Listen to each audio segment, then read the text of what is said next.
খুবই গুরুত্বপূর্ণ ভাগফল কেমন জি এখানে ভাজ্য হচ্ছে 36 আর ভাজক 0.6 আমরা কি দিয়ে ভাগ করি ভাজক দিয়ে এখন ভাজকে যখন দশমিক আছে 0.6 দিয়ে কি 36 কে ভাগ করতে পারি এইভাবে না তার মানে কি 0.6 এর নামটা করতে হবে এই তো এখন 0.6 এর নামটা আমরা কি শিখছি না তাহলে এটাকে এভাবে করা যাবে না আগে আমাদেরকে প্রথমে চিন্তা করতে হবে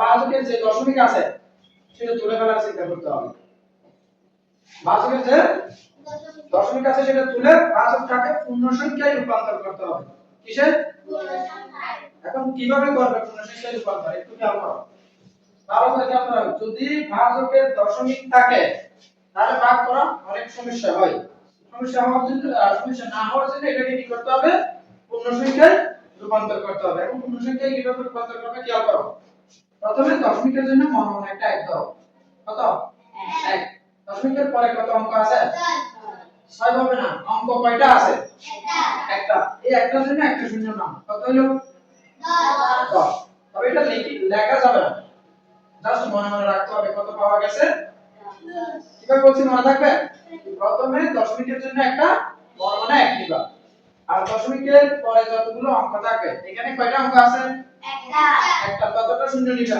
তাহলে একটা থাকলে শূন্য কয়টা আসছে একটা তাহলে 1 এবং 0 মিলে কত হচ্ছে 10 10 দিয়ে এই দুটোকে গুণ করে ফেলবে 360 গুণ কত 10 ভাগ চিহ্ন ঠিক থাকবে আবার 0.6 গুণ কত তাহলে 10 এখন বুঝছো যখন তুমি 10 দিয়ে গুণ করবে কোন সংখ্যাকে 10 দিয়ে গুণ করলে একটা শূন্য বাড়িয়ে লিখতে হয় তাই না তার মানে 36 কে 10 দিয়ে গুণ করলে কত হবে 360 জানো কিনা ভাগ করার দরকার নাই 10 দিয়ে গুণ করলে 10 ছাড়া যে সংখ্যাটা থাকবে সেটার সাথে একটা শূন্য বাড়াইলে 10 এর গুণ শেষ বুঝছো এটা ভাগ করার দরকার নেই ঠিক এটাকেও একটু খেয়াল করো 10 দিয়ে যখন গুণ করব দশমিকের যে অঙ্কগুলো আছে ভালো করে মনে রাখো 10 দিয়ে গুণ করলে দশমিক এক অঙ্ক ডানে সরে যায় কোন দিকে সরে এখানে দশমিক আছে না 10 দিয়ে যখন গুণ করবে দশমিকটা কোন জায়গায় চলে আসবে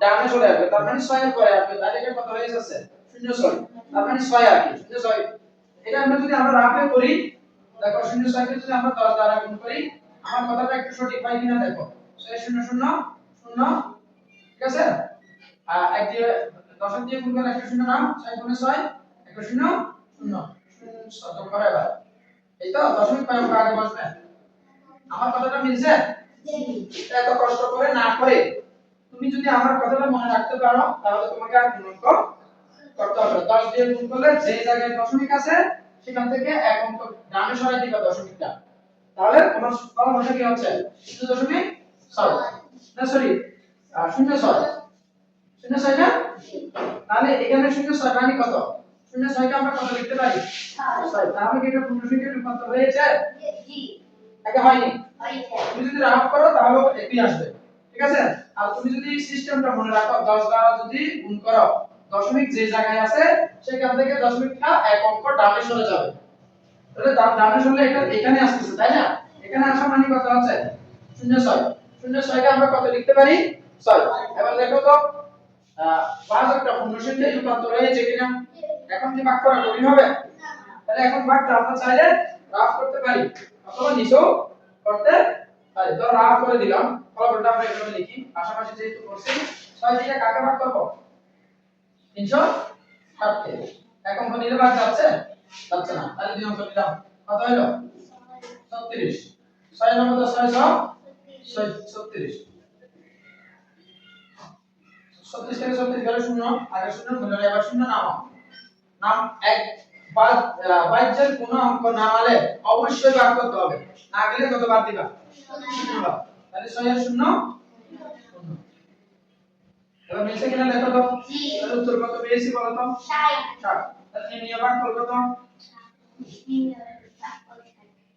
বুঝতে পারছো তার মানে এগুলো পাশাপাশি করলে সুবিধা হচ্ছে নিচে নিচে না করে এখন বুঝছো হ্যাঁ ঠিক আছে এবার আমরা 2 নম্বরে যাই 2 নম্বরে একটু খেয়াল করো দুই দিকেই দশমিক আছে অর্থাৎ ভাজ্য দশমিক আছে ভাজকেও দশমিক আছে, তাহলে আরেকটু ক্রিটিক্যাল না? এই ক্রিটিক্যালটাকে কিভাবে আমরা সহজে রূপান্তর করতে পারি সেটা চিন্তা করতে হবে। আমাদের ভাজ্য দশমিক থাকলে কোনো সমস্যা হয় না ভাগ করতে, সাধারণত সমস্যা হয় কখন ভাজকের দশমিক থাকলে। ভাজ্য দশমিক দিয়ে তো আমরা আগেই করছি, তাই না? এখন আমাদের বারবার চিন্তা করতে হবে যে ভাজকের দশমিকটা কিভাবে দশমিকে রূপান্তর করা যায়। ওই আগের মতই দশমিকের জন্য একটা এক দিবা, আগের মতো আগের অঙ্কের মতো এক দিলাম। দশমিকের পরে কয় অঙ্ক আছে? এখন যদি একটা শূন্য নিলাম কত হইল? 10। তাহলে 10 দ্বারা দুটোকে গুণ করতে হবে, এটাকে গুণ করলে হবে না, শুধু এটাকেও কি করতে হবে? তাহলে 10 দ্বারা একটু গুণ করি, 0.48 ভাগ কত? সরি গুণ 10 ভাগ 0.6 গুণ 10। এতটুকু বুঝছো? এতটুকু বুঝো না এমন কেউ আসো? 10 দিয়ে যখন গুণ করব, আমরা তোমাদেরকে 10 দিয়ে গুণ করার নিয়মটা বলছি না? কি বলছি? যে জায়গায় দশমিক আছে দশমিকটা এক অঙ্ক ডানে সরে যাবে 10 দিয়ে গুণ করলে, তাহলে তোমাকে আর রাফ করতে হবে না। তার মানে এটার ফলাফল কত হচ্ছে? দশমিকটা এই জায়গায় চলে আসবে না, এই জায়গায় আসলে এখানে আর থাকবে না। তার মানে কত হয়? 0.48। তো 0 সরি 0 না, 0.4.8, ঠিক আছে? তাহলে একটু খেয়াল করো, এই জায়গায় দশমিকটা যখন এখানে আসছে, এটা হচ্ছে কত? এরকম হচ্ছে না? এরকম হচ্ছে কিনা? এরকম যদি হয়, আমরা এই আগের সূত্রের মূল্য আছে না, তাহলে কত লিখতে পারি এটাকে? 4.8 লিখতে পারি কিনা? আবার একটু খেয়াল করো, 10 দ্বারা যখন গুণ করব দশমিকটা এক অঙ্ক ডানে সরবে, ডানে সরলে এটা কত হচ্ছে? এরকম হয়ে যাচ্ছে না? 10টা কিন্তু থাকে না, ভালো করে খেয়াল করো, এই দশমিকটা এক অঙ্ক ডানে সরে যায়, ডানে সরে গেলে এটা এরকম হয়ে যাচ্ছে না? আর দশমিকের পরে কোনো অঙ্ক আছে এখানে না থাকায় এটা লাগে না, শূন্যটা কি লাগবে? না, তাহলে কত হচ্ছে? 6। বুঝতে পারছো কিনা বলো? আর যদি তুমি এইটা না বুঝো, তোমাকে আবার রাফ করে করে বের করতে হবে, তাহলে সময় বেশি চলে যাবে না? তাহলে একটা কথা মনে রাখবে যে এই যে দশমিকের অঙ্কগুলোকে যখন আমরা 10 দিয়ে গুণ করব, দশমিক এক অঙ্ক কোন দিকে সরবে?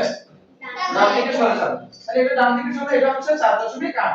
আগের শূন্য মিলল না, সেজন্য আমাদের শূন্য লিখতে হয়নি। আর এটা দশমিকটা এখানে চলে যাচ্ছে, এখানে চলে গেলে দশমিকের পরে অঙ্ক না থাকায় দশমিকটা আর লিখতে হচ্ছে না। আর এটা হচ্ছে 0.6, 0.6 তাহলে কি আমরা এটাকে কত লিখতে পারি? 6।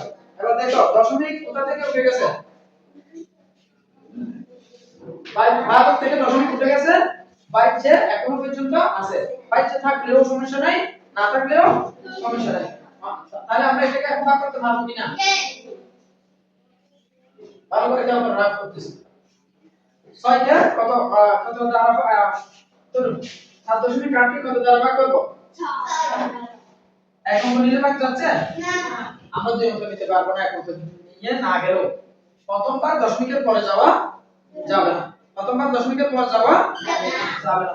না গেলে কিভাবে দিবা? আগে তো কি করতাম, একটা নিয়ে না গেলে আরেকটা নিতাম, একটা নিয়ে না গেলে আরেকটা নিতে পারতাম যদি দশমিকের আগে সংখ্যা থাকতো, কিন্তু প্রথমবার দশমিকের পর যাওয়া যাবে না। না গেলে কয়বার দিবা? 0 বার। 6 এর 0 0 4 নাম বিয়োগ করলে 4 থাকে না? এবার দশমিকের পরে কত আছে? 8 নামালে, দশমিকের পরে অঙ্ক নামালে ভাগ করলে কি বসে যাবে? দশমিক। এখানে কত হয়েছে? 48। 6 নামাতে কত? 6 আর 8 6 নামালে 6 আর 8 কত পাওয়া গেছে বলো তো? ভাগ কম, ভাগ করলে কত পাইছি? 0.8। তাহলে নির্ণয় ভাগ কত?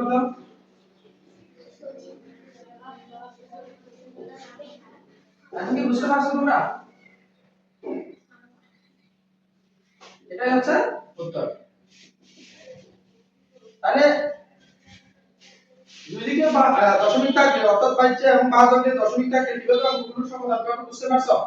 আমাদের মূল কথা হচ্ছে ভাজকের দশমিকটাকে তুলে ফেলার চিন্তা করতে হবে। কিভাবে?